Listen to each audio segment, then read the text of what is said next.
Hello' everyone, আজিৰ ভিডিঅ'টোত আমি আলোচনা কৰিম লো ইনভেষ্টমেণ্টত আমি এটা কেনেদৰে কম্পিউটাৰ ইনষ্টিটিউট আৰম্ভ কৰিব পাৰোঁ। কম্পিউটাৰ ইনষ্টিটিউট এটা আমি দুই ধৰণে আৰম্ভ কৰিব পাৰোঁ।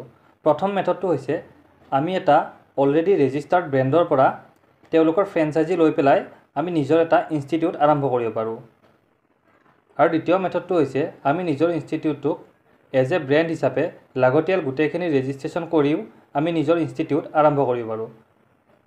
লগতে আৰু আমি বেলেগ ইনষ্টিটিউটক ফ্ৰেঞ্চাইজিও প্ৰভাইড কৰিব পাৰিম। ইয়াৰ আগৰ ভিডিঅ'ত আমি দ্বিতীয় মেথডটোৰ বিষয়ে আলোচনা কৰিছিলোঁ।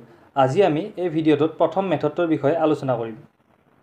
যদি কোনো এজন ব্যক্তিয়ে সৰু লেভেলৰ পৰা কম খৰচত এটা ইনষ্টিটিউট আৰম্ভ কৰিম বুলি ভাবে, তেতিয়াহ'লে তেওঁলোকে এই প্ৰথম মেথডটোৰ সহায়ত অতি কম খৰচত আৰু সহজত এটা কম্পিউটাৰ ইনষ্টিটিউট আৰম্ভ কৰিব পাৰিব। আপুনি যদি এটা ভাল ব্ৰেণ্ডৰ পৰা ফ্ৰেঞ্চাইজি লৈ কম্পিউটাৰ ইনষ্টিটিউট আৰম্ভ কৰিম বুলি ভাবিছে, তেতিয়াহ'লে আপোনালোকে প্ৰথমতে স্ক্ৰীনত দেখুওৱা এই তিনিটা ৰেজিষ্ট্ৰেশ্যনৰ যিকোনো এটা ৰেজিষ্ট্ৰেশ্যন সেই ব্ৰেণ্ডটোৰ থাকিব লাগিব। অৰ্থাৎ আপোনালোকে চাব লাগিব যে সেই অৰ্গেনাইজেশ্যনটো ছ'চাইটিজ ৰেজিষ্ট্ৰেশ্যন এক্টত ৰেজিষ্টাৰ আছে নে ট্ৰাষ্ট এক্টত ৰেজিষ্টাৰ আছে নে কোম্পানী এক্টত ৰেজিষ্টাৰ আছে।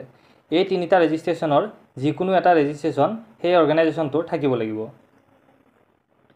ইয়াৰ পাছত সেই অৰ্গেনাইজেশ্যনটো MSME গভৰ্ণমেণ্ট অফ ইণ্ডিয়াৰ আণ্ডাৰতো ৰেজিষ্টাৰ থাকিব লাগিব আৰু অৰ্গেনাইজেশ্যনটোৰ ISO চাৰ্টিফিকেশ্যন থাকিব লাগিব। এই গোটেইখিনি ৰেজিষ্ট্ৰেশ্যন থকাৰ উপৰিও কিছুমান অৰ্গেনাইজেশ্যন লেবাৰ ডিপাৰ্টমেণ্টৰ অধীনতো ৰেজিষ্টাৰ হৈ থাকে। লেবাৰ ডিপাৰ্টমেণ্টৰ ৰেজিষ্ট্ৰেশ্যনটো অপশ্যনেল হয়, যদি থাকে ভাল, আৰু যদি প্ৰথম পৰ্যায়ত নাথাকেও একো অসুবিধা নাই। এই ৰেজিষ্ট্ৰেশ্যনসমূহ চোৱাৰ পাছত আমি চাব লাগিব অৰ্গেনাইজেশ্যনটোৰ এটা ডাইনামিক ৱেবছাইট আছে নে নাই, য'ত আমি ষ্টুডেণ্টক প্ৰদান কৰা চাৰ্টিফিকেটসমূহ লগতে আমাৰ নিজৰ চেণ্টাৰ ভেৰিফাই কৰিব পাৰোঁ। ইয়াৰ পাছত আমি অৰ্গেনাইজেশ্যনটোৰ চাৰ্টিফিকেট ডেলিভাৰী টাইমৰ বিষয়েও জানিব লাগিব। অৰ্থাৎ যিটো অৰ্গেনাইজেশ্যনৰ পৰা আমি ফ্ৰেঞ্চাইজি লৈ কম্পিউটাৰ ইনষ্টিটিউটটো আৰম্ভ কৰিম, তেওঁলোকে ষ্টুডেণ্টসমূহক চাৰ্টিফিকেট কিমান সময়ৰ ভিতৰত হাৰ্ড কপি আৰু ছফ্ট কপি প্ৰভাইড কৰিব। লগতে তেওঁলোকৰ ফ্ৰেঞ্চাইজি ফিজটো কিমান হয় সেইটোও আমি চাব লাগিব। আৰু ষ্টুডেণ্টৰ ৰয়েল্টি কিমান হয় সেইটোও আমি চাব লাগিব।